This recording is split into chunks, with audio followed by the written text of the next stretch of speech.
بسم اللہ الرحمن الرحیم۔ حضور صلی اللہ علیہ وسلم کی بد دعا۔ ترجمہ۔ کعب بن عجرہ رضی اللہ تعالیٰ عنہ کہتے ہیں کہ ایک مرتبہ نبی کریم صلی اللہ علیہ وسلم نے ارشاد فرمایا کہ ممبر کے قریب ہو جاؤ۔ ہم لوگ حاضر ہو گئے۔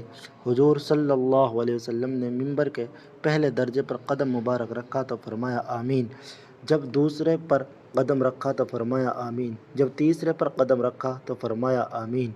جب آپ صلی اللہ علیہ وسلم خطبہ سے فارغ ہو کر نیچے اترے تو ہم نے عرض کیا کہ ہم نے آج آپ سے ممبر پر چڑھتے ہوئے ایسی بات سنی جو پہلے کبھی نہیں سنی تھی۔ آپ صلی اللہ علیہ وسلم نے ارشاد فرمایا کہ اس وقت جبرائیل علیہ السلام میرے سامنے آئے تھے۔ جب پہلے درجے پر میں نے قدم رکھا تو انہوں نے کہا کہ ہلاک ہو جاوے وہ شخص جس نے رمضان کا مبارک مہینہ پایا پھر بھی اس کی مغفرت نہ ہوئی۔ میں نے کہا آمین۔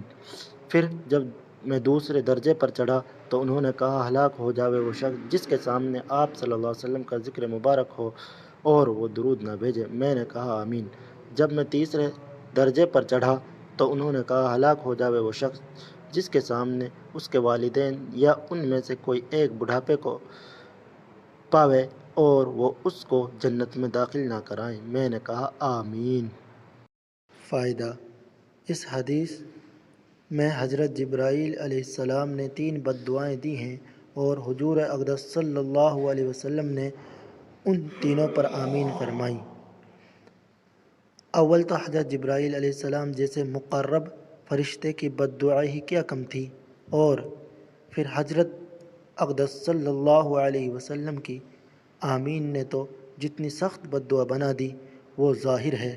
اللہ ہی اپنے فضل سے ہم لوگوں کو ان تینوں چیزوں سے بچنے کی توفیق عطا فرماوے، آمین، اور ان برائیوں سے محفوظ رکھے، ورنہ ہلاکت میں کیا تردد ہے۔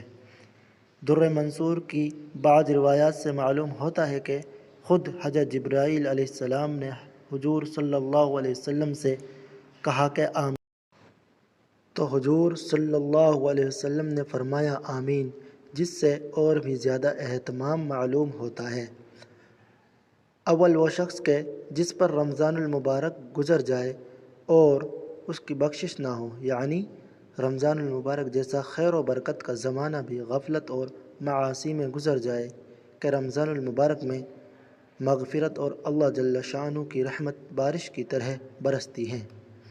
بس جس شخص پر رمضان المبارک کا مہینہ بھی اس طرح گزر جائے کہ اس کی بدعمالیوں اور کوتاہیوں کی وجہ سے وہ مغفرت سے محروم رہے، تو اس کی مغفرت کے لیے اور کون سا وقت ہوگا، اور اس کی ہلاکت میں کیا شک ہے۔ اور مغفرت کی صورت یہ ہے کہ رمضان المبارک کے جو کام ہیں، یعنی روزہ، تراویح، ان کو نہایت اہتمام سے ادا کرنے کے بعد ہر وقت کثرت کے ساتھ اپنے گناہوں سے توبہ و استغفار کرے۔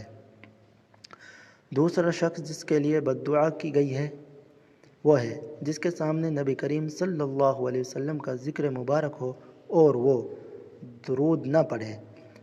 اور بھی بہت سی روایات میں یہ مضمون وارد ہوا ہے۔ اسی وجہ سے بعض علماء کے نزدیک جب بھی نبی کریم صلی اللہ علیہ وسلم کا ذکر مبارک ہو تو سننے والوں پر درود شریف پڑھنا واجب ہے۔ حدیث بالا کے علاوہ اور بھی بہت سی وعید اس شخص کے بارے میں وارد ہوئی ہیں جس کے سامنے حضور صلی اللہ علیہ وسلم کا تذکرہ ہو اور وہ درود نہ بھیجے۔ بعض احادیث میں اس کو شقی اور بخیل تر لوگوں میں شمار کیا گیا ہے، نیز جفاکار اور جنت کا راستہ بولنے والا، حتیٰ کہ جہنم میں داخل ہونے والا بددین تک فرمایا ہے۔ یہ بھی وارد ہوا ہے کہ وہ نبی کریم صلی اللہ علیہ وسلم کا چہرہ انوار نہ دیکھے گا۔ محققین علماء نے ایسی روایات کی تاویل فرمائی ہے، مگر اس سے کون انکار کر سکتا ہے کہ درود شریف نہ پڑھنے والے کے لیے آپ صلی اللہ علیہ وسلم کے ظاہر ارشادات اس قدر سخت ہیں کہ ان کا تحمل دشوار ہے۔ اور کیوں نہ ہو کہ آپ صلی اللہ علیہ وسلم کے احسانات امت پر اس سے کہیں زیادہ ہیں کہ تحریر و تقریر ان کا حصہ مطلب شمار کر سکے۔ اس کے علاوہ آپ کے حقوق امت پر اس قدر زیادہ ہیں کہ ان کو دیکھتے ہوئے درود شریف نہ پڑھنے والوں کے حق میں ہر وعید درست اور موضوع معلوم ہوتی ہے۔ خود درود شریف کے فضائل اس قدر ہیں کہ ان سے محرومی مستقل بدنصیبی ہے۔ اس سے بڑھ کر کیا فضیلت ہوگی کہ جو شخص نبی کریم صلی اللہ علیہ وسلم پر ایک مرتبہ درود بھیجے، حق تعالی جل شانہ اس پر 10 مرتبہ رحمت بھیجتے ہیں۔ نیز ملائکہ اس کے لیے دعا کرنا، گناہوں کا معاف ہونا، درجات کا بلند ہونا، احد پہاڑ کے برابر ثواب کا ملنا، شفاعت اس کے لیے واجب ہونا وغیرہ وغیرہ امور مزید۔ اللہ جل شانہ کی رضا، اس کی رحمت، اس کے غصے سے امان، قیامت کے ہول سے نجات، مرنے سے قبل جنت میں اپنے ٹھکانے کا دیکھ لینا وغیرہ بہت سے وعدے درود شریف کی خاص مقداروں پر مقرر فرمائے گئے ہیں۔ اس سب کے علاوہ درود شریف سے تنگی، معیشت اور فقر دور ہوتا ہے، اللہ اور اس کے رسول کے دربار میں تقرب نصیب ہوتا ہے، دشمنوں پر مدد نصیب ہوتی ہے اور قلب کی نفاق اور زنگ سے صفائی ہوتی ہے، لوگوں کو اس سے محبت ہوتی ہے، اور بہت سی بشارتیں ہیں جو درود شریف کی کثرت پر احادیث میں وارد ہوئی ہیں۔ فقہا نے اس کی تصریح کی ہے کہ ایک مرتبہ عمر بھر میں درود شریف کا پڑھنا عملاً فرض ہے، اور اس پر علماء مذہب کا اتفاق۔ البتہ اس میں اختلاف ہے کہ جب نبی کریم صلی اللہ علیہ وسلم کا ذکر مبارک ہو، ہر مرتبہ درود شریف پڑھنا واجب ہے یا نہیں۔ بعض علماء کے نزدیک ہر مرتبہ درود شریف کا پڑھنا واجب ہے، اور دوسرے بعض کے نزدیک مستحب۔ تیسرے، وہ شخص کے جس کے بوڑھے والدین میں سے دونوں یا ایک موجود ہوں اور وہ ان کی اس قدر خدمت نہ کرے کہ جس کی وجہ سے جنت کا مستحق ہو جائے۔ والدین کے حقوق کی بھی بہت سی احادیث میں تاکید آئی ہے۔ علماء نے ان کے حقوق میں لکھا ہے کہ مباح امور میں ان کی اطاعت ضروری ہے، نیز یہ بھی لکھا ہے کہ ان کی بے ادبی نہ کریں، تکبر سے پیش نہ آئیں اگرچہ مشرک ہوں، اپنی آواز کو ان کی آواز سے اونچی نہ کریں، ان کا نام لے کر نہ پکاریں، کسی کام میں ان سے پیش قدمی نہ کریں، امر بالمعروف اور نہی عن المنکر میں نرمی کریں، اگر قبول نہ کریں تو سلوک کرتا رہیں اور ہدایت کی دعا کرتا رہے، غرض ہر بات پہ ان کا بہت احترام ملحوظ رکھے۔ ایک روایت میں آیا ہے کہ جنت کے دروازوں میں سے بہترین دروازہ باب ہے، تیرا جی چاہے اس کی حفاظت کر یا اس کو ضائع کر دے۔